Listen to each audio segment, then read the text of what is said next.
This is homemade. I wish it's okay.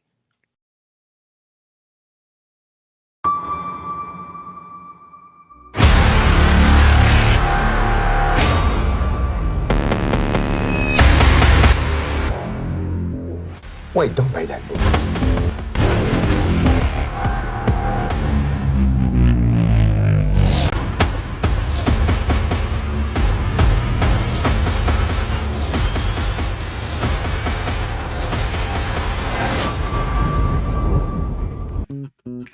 Bonjour! Ah, c'est une superbe journée aujourd'hui. Regarde ça. Want to leave aboard a sailboat? Skip the 500-page manual. I wrote it, and I'd rather share it with you in person. I'm 71, with 40 years at sea, including 20 living full-time aboard my own 6 sailboat. You see me coming, right? Along the way, I pick up countless little tricks, that kind you only learn by making plenty of mistakes. My experience gives you the tools to reach your dream with a realistic, step-by-step approach that stay accessible and organized. Be ready to take notes. We start now and go straight to what's matter, you. You will see quickly how you will get there. It's easy than it look because I'm right next to you. You're in paradise, sweetheart. Let's say for a moment that the boat is like human organ. The skin will be the hull of the boat. The structure and the rigging will become the bones. And the sail will be the muscle. The engine will be the heart of the boat. The oil, the blood, and the diesel, the food. Let's say that the wiring inside, the electrical inside the boat will become his nervous system. His motion on the ocean will be his soul. And finally, what we will talk about it today is the DNA. What this boat is capable and made for. The ratio. Let's look at it. Do your boat have the right DNA? When the weather turns rough, will your sailboat will do the job? When the weather turns rough, comfort is no longer an opinion. What the boat is made for. Just as looking at it. You look at the boat and you said, oh wow, this boat can be knocked very easy, or this boat is fast, it point well. Or this boat is big, but it can be roomy, you know. Or again, this one is forgiven. This boat is have a comfort and it's forgiven if I make a mistake. Or worst case scenario, you say I will never go in the open ocean with that thing. The level of your comfort is engraved into the boat. A naval architect, somehow a sculptor, engraved in the hull and rigging, etc. 10 of ratio, forming what it will be your boat genetic code. Yes, the ratio is what lies under the hood. It's an X-ray. It's important to being able to identify the breed quickly, especially before signing the bill of sale and make the check to the guy. Please give me 20 minutes. On this episode, you will understand the basic of naval architecture, the fun way. You will be able to talk about the topic that no many sailors are aware of, sadly. This ratio will, from now on, mean something for you. You want to buy a sailboat to live aboard? You need to know these. This Excel sheet for ratio is available to you for free, and I think it's very important tools that you need to before you buy a boat, or even to know the limit of your boat. So if you request it, I will send you the by email or whether on the screen, I guess. And you have the explanation of this ratio and also the calculation. So together, from now, for this episode, we will go through each of them, and I will explain you what they mean and what is the good. The bracket between this and that is good, and don't be outside of this. So let's go to the computer and let's study the magic ratio. This is the Excel file that I provide you. where you can put your data and analyze them about instantly. That will give you a very good idea. So the ratio never been so easy. In that Excel file, this part here is blank. You need to fill up the information. You have the displacement, the ballast, the beam, land overall, land at waterline, the draft of the boat, and the sail area. But you don't even need it if you don't have it. So here we have, for example, the West Sail 32 1986. So we put the displacement, the ballast, and all this information that I just said. Then here, instantly, you will have the result of what this boat is made and if it's okay or not okay for your goal. But obviously, in my book, I will not buy a boat based on ratio, but I will not buy one that is not inside this ratio either. Because you never know where you go with a boat. Okay. Let's talk about the capsize ratio. So, the capsize screening factor, or CSF, it's kind of like a sailor's inner ear. It's all about balance and, survival. Basically, this number gives you an idea of how easy or how hard it is for a boat to flip over in big waves. And no, it's not about comfort. It's not even about speed. It's really about whether the boat, after getting knocked down, wants to come back upright naturally.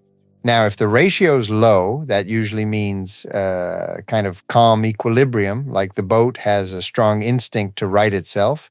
But if that number's high, yeah, it means the boat is more likely to stay upside down for longer. So here's the thing, a CSF around 2 or less, that's generally good. The boat's just harder to flip. But a number that's much higher than 2, not ideal. It could flip more easily, especially in bad conditions. And just to be clear, the capsize screening factor, it's only a preliminary tool. You still have to factor in other stuff like hull design, ballast, seamanship, and of course the sea state and other ratios we will study right now. All right, so the comfort ratio, and sometimes called Brewer's comfort ratio, it's kind of like the spine of the boat. Think about it this way. Your spine absorbs shocks, so your brain doesn't get rattled, right? Well, this ratio is the boat's version of that. It's the shock absorber. It's based on a few things: displacement, length, beam, freeboard, basically all the stuff that influences how a boat moves through water. What it tells you is how gently the boat handles waves. Not whether it's fast, but how smooth it feels when things get rough. A higher comfort ratio, that means the motion is slower, more gentle, kind of like a big cushy car just rolling over bumps. A lower number, yeah, you'll feel sharper, quicker movements. And honestly, that can get really tiring, especially after a few days. So a comfort number around 40 or higher, that's usually pretty comfy. The boat moves smoothly and you're not getting slammed all the time. If it's in the 30 to 40 range, it can still be okay. Just expect a bit more motion. But once it dips much lower than that, you're in for a bumpier ride. You'll probably feel it in your legs, your back, your spine too. Bottom line, this number doesn't tell you if the boat is exciting. It tells you how tired you'll feel after, say, 10 days at sea. So just to wrap it up, higher number equals more comfort. Around 40 plus, usually smooth sailing. Lower numbers, you're going to move more and feel it. All right, so now let's look at the ballast to displacement ratio. Yeah, that's kind of like your center of gravity. It tells you how much of the boat's total weight is dedicated to keeping it upright, just like your own body balance. Think of it this way. Your center of gravity determines whether you stand solid or, tip over easily. So when you've got a higher ballast ratio, it means more weight is down low, and that weight is working to keep the boat standing tall, even when the wind kicks up. On the flip side, a lower ratio means the boat's relying more on its shape, like the beam and hull form, to resist heeling. Now this ratio, it's not about speed, it's really about stiffness and that feeling of confidence under load. That said, two boats can have the same ballast number and still feel completely different out at sea. Why? Because where the ballast is placed matters just as much as how much there is. So consider where to put heavy stuff in your boat to do not affect the center of gravity, particularly in a smaller sailboat. Generally speaking, if the number's around 35 to 45%, that's solid. It usually means the boat stands up better in strong winds. A number in the low 30s, that can still be totally fine, especially if the boat is well designed. But a very low number, that's a red flag. It means the boat might tip more easily, and you'll need to pay closer attention when the waves get big. So here's the takeaway. Nice and simple. More ballast percent equals the boat stands up better. Around 35 to 45%. That's usually good. Very low percent, easier to tip. That's all for this one, folks. Now, the displacement to length ratio, and or D/L, that's kind of like the boat skeleton. It gives you a sense of whether the boat is heavy or light for its size. Think of it like this. Your feet don't make you fast, they make you stable. And the ballast to displacement ratio, that tells you how firmly a sailboat is connected to gravity. Now, if the ratio is high, it's like you're standing with your feet planted wide apart, solid. The boat resists heeling, it stands up to the wind, and it just feels confident when it's under pressure. On the other hand, a low ratio, that's more like balancing on your toes. The boat feels quicker, maybe even playful, but it's also a bit less grounded. It might rely more on hull shape and beam to stay balanced. And here's the thing, like this ratio isn't really about speed, and it's not about comfort either. It's about trust. When the sails are fully loaded and the sea starts pushing back, this number tells you whether the boat says, hey, I've got this, or be careful. So to keep it simple, in a higher D/L ratio means a heavier boat.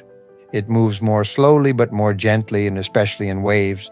A mid-range number, that's often a sweet spot, a good balance between comfort and speed. And a very low number, that's usually a lighter boat. It can be fast, sure, but it might feel bumpier in rough water. Final thought, ballast isn't just weight, it's footing. Okay, let's go now to the next one, which is very interesting also. All right, let's talk about the length to beam ratio, or L to B. You can think of it kind of like shoulder width.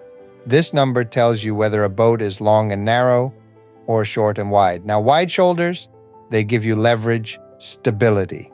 Narrow shoulders, they're elegant, sleek, they move differently. So this ratio really defines how a boat stands in the water. A wide beam gives you initial stability and, more interior space too. A narrower beam usually means smoother motion and a kind of graceful directionality, and it just tracks better. In simple terms, this ratio shapes how the boat occupies space, both inside and out on the water. Now, what does it mean in practice? A higher number, that's a longer, slimmer boat. It tends to move more smoothly through waves. Less slamming, more glide. A middle-of-the-road number, that's often a great balance between comfort and stability. But a very low number, that's a wider boat. It might feel stable at rest, sure, but it can slam more in rough seas. For example, racing boats like the J35, that's up around 3.4, long and fast. Performance cruisers like the Beneteau First 36, around 2.8, a solid mix of speed and comfort. And blue water heavy cruisers, think Halberg Rassi 42, closer to 2.2, wider, more stable, but built for ocean crossing. All right, let's get into the sail area to displacement ratio, or SA to D. You can think of it kind of like the boat's muscles. This number tells you how powerful the sails are in relation to the boat's weight. In other words, it shows whether the boat is over or under canvassed. Just like muscles convert energy into motion, sails do the same, and this ratio shows how much pull you've got. A higher SA to D, that means more sail power, the boat can move easily, even in light wind. A lower number, that's more under canvas, which can feel calm and forgiving, but also sluggish if the wind dies down. So here's the trade-off. Too little muscle, and yeah, you'll struggle when the breeze is light. Too much muscle, you'll be working harder, constantly managing the power. This ratio tells you how hard the boat pulls, how aggressive or relaxed the ride feels. A middle number, that's often the sweet spot, a good balance between power and control.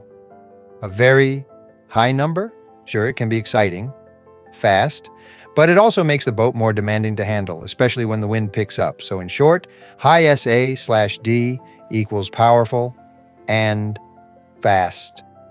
Middle SA/D equals good balance. Very high equals harder to control in strong wind. And now, the hull speed. The hull speed is a theory, is how the hull speed is this. A boat plane in the water, it's like it's going, suppose a dinghy or a very fast power boat. He plane, he lift from the water a little bit, the nose, and he go over the wave, and then he start to go really fast. A boat cannot do that. A sailboat, I mean. Because a sailboat is too heavy. And the sailboat, when he create a wave in the front of the boat. And he cannot have enough power to go over that wave and plane. So there's a limit, a kind of a wall that the boat catch when he make speed on the water. That's called the hull speed. Cannot go faster than that. Well, of course, if you're surfing, you can, but technically. The formula is something like 1.34 by the square root of the water line. Anyway, it's automatic in that Excel sheet. Now we just overlook the ratio. This ratio are a little bit picky for somebody who want to sail in the lake or do some coastal or river sailing. But here we talk about liveaboard. A liveaboard is somebody that can wake up anywhere in the world. You never know a morning if you say, oh, let's go there, let's go there. Why not? So the exercise is for you to buy the right machine, the right equipment, because you live aboard. And this is what's the reason why the ratio are important. This simple Excel sheet will give you in a second every data you needed. After 5 or 6 boats, you will understand without too much work what's going on with this ratio. Thank you to listen to this. I wish you help.